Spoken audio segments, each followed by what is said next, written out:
Hi everyone, I'm Phil from Y Safeguarding, formerly known as the National Safeguarding Unit, and we're here with Laura, and we're going to talk about procedures, which is part of the operations section of our safeguarding framework.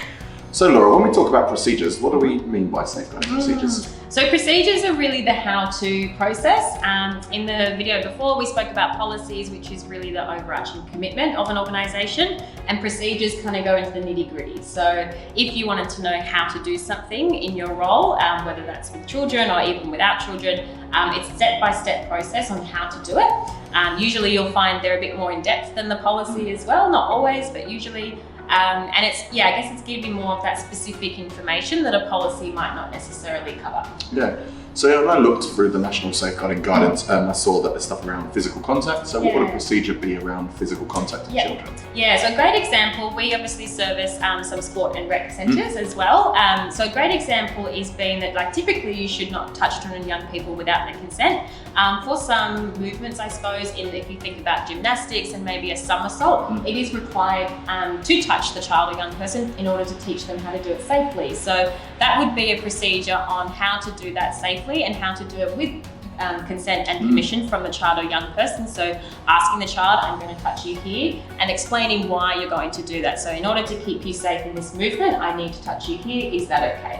Brilliant. Okay, that makes really clear sense. And some things I've seen at some member-wise which have been great is they've just got simple flowcharts. Is that a good use for procedures? Yeah, absolutely. So this is something where if it's not in the guidance as well, something in a procedure that's really a step-by-step process, flowchart you can stick at your desk or have on your computer desktop that really quickly indicates what to do.